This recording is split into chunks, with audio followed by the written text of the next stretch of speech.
Thanks very much for coming in, Daryl. Now, you're no stranger to the ABC studios in any state in Australia, and we went through the archives and found a lot of footage of you in action, mainly in the countdown years. We've got a couple of great clips here that'll bring back a lot of memories to people and create a lot of memories for people who have never seen you in this incarnation. Let's have a look at them now. You're out front solo with You're My World, and then the big one afterwards. Countdown has never looked better.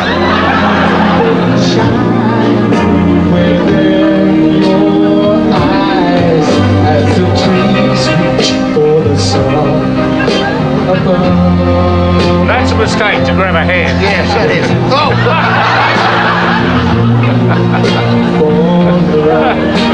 I didn't think that you would be like you do.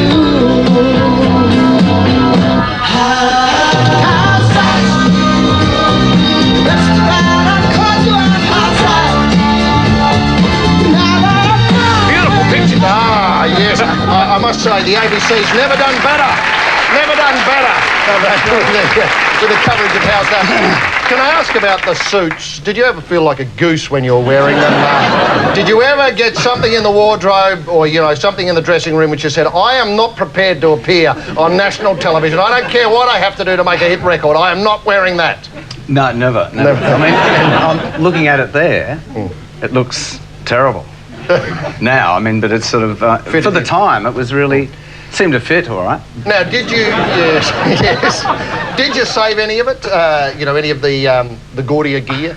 The gaudy stuff. Well, you know, no, there was personally speaking, I mean, I don't want to betray my age here, but that pink suit there, I don't think I could walk out in that tonight.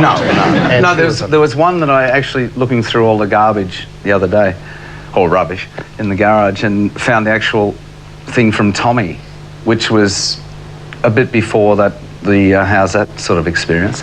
That was about 74, and I tried it on, but it just didn't fit. I mean, you don't keep material? Was it satin, Daryl, that you were wearing? Then was it a satin material? Or? Yeah, partially. Yeah. Partially. Yes. And who made them? Were they tailor-made, obviously? Well, it started off with... initially, we just wore what we wanted to wear, and that was the way it was all the way through. And then we came across Richard Tyler, who is now a big fashion designer. And he ended up making, you know, he'd come to a gig or prior to a gig and bring along 5 outfits for all of us. And of course, everyone would go, I hate this, I like that, I hate this. And then you'd wear, you know, that. And, but it was an interesting period. And time. Can you remember that, you know, obviously when you stuck the hand out and were pulled out of the shot sort of thing, can you remember that? Can you remember recording that? You can't? No. We were talking before about, you know, you know, you've been to lots of parts of Australia recently where you can't remember going before, yet people have photographic evidence of you being there before. Put that down to Daryl! Well, as I was telling you, can I tell the story about this? Not? In Kununurra, we just finished a gig there about 2 months ago, and there were only 3 of us on the road, David and Dale, at the acoustic set. And I went outside after we finished, and this woman came up with this T-shirt on, and had a photo on it with me and her. I said, interesting shot, where was that? She said, oh, here, Kununurra. I said, when? She said, oh, 75, 76, when you were here. I went, oh. And I had no idea that we'd been there. Did you bother to check it out with somebody who might have records of where Sherbet were in 75? No. I mean, no one else, none of the other band would know either. We started. You know. Now, you've had singing lessons since then. In those days... at least I read as such. In those days, you used to sing a lot of falsetto work. Yeah. You don't rely or use the falsetto so much anymore, do you? Occasionally, yeah. What did the singing lessons do? I mean, who was teaching you anyway? Initially, before Edge came out, I went and had singing lessons off a guy down in Melbourne, Graham Clark. Yeah. Mainly because I was singing and felt as though I was singing well, but inside I wasn't fulfilled. Yeah. And I went to him and he virtually said, why are you singing? You know, and I said, well, you know, to give people enjoyment and all that. He said, wrong. Sing for yourself.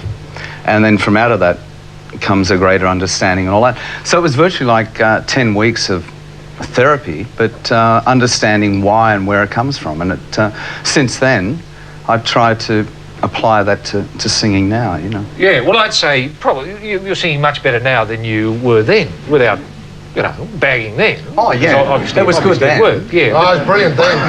But you'd obviously prefer the work you're doing now than then. Yeah. Yeah, well, a lot of the material back then was a lot higher than what I'm singing now. Even though I could maybe sing as high, but you got to... That was the other thing he said is, why sing so high? If you're singing about something that means so much to you, why sing it up in that register?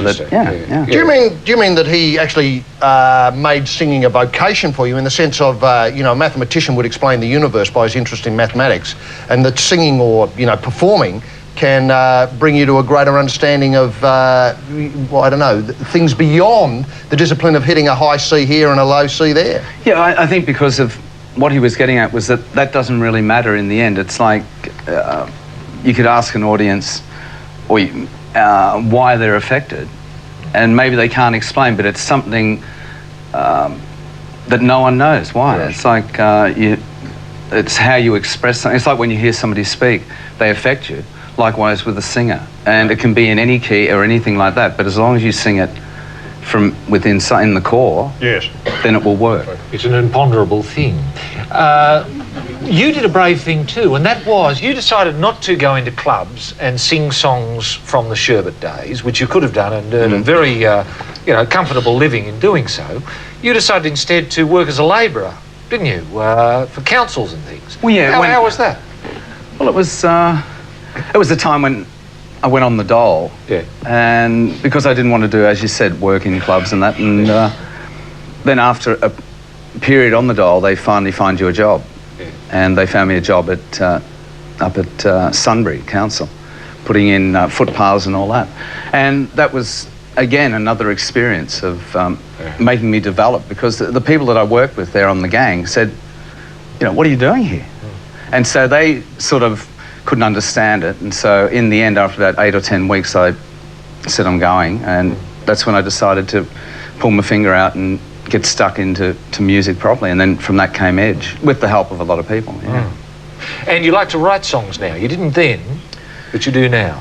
I dabbled a little bit before that, but now it's nearly a preoccupation.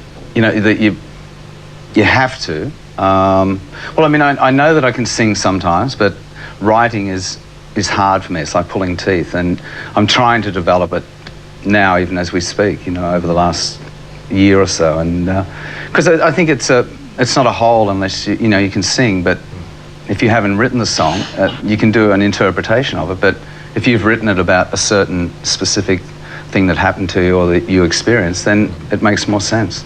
And in the time since Sherbet folded, you must have had a lot of offers to put the band back on the road together, and a lot of pressure to put it back on the road, but you've resisted bravely all those suggestions. I mean, you notice Cold Chisel are reformed after a decade now and so on, but there was never any serious offers, or there were serious offers, but you conveniently were able to resist them. I think there was, you know, like the only, I don't know what we'd do it for now, maybe 10 million or something. Yeah, no, I understand. But you wouldn't want to be working with Clive and Harvey, you know, and that lot again. I mean, they were bloody lead weights. What's wrong with them?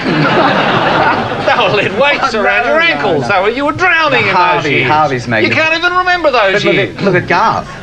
What about bloody Garth? He's really involved in and successful at country music, producing and all that. But the thing is, Garth and I have talked only 2 weeks ago, and we said, you know, there's no way that we'd reform. I mean, we're older, and it's sort of better left where it was. You know, it's a period, and you go on and do what you want to do. Now, when you're not singing, you love to surf. What are some of your favourite surfing beaches? Cavian, which is in Port Moresby, or up, as you were talking about Port Moresby before, up in New Guinea, up the top of New Ireland. Another one, Byron Bay. Yes.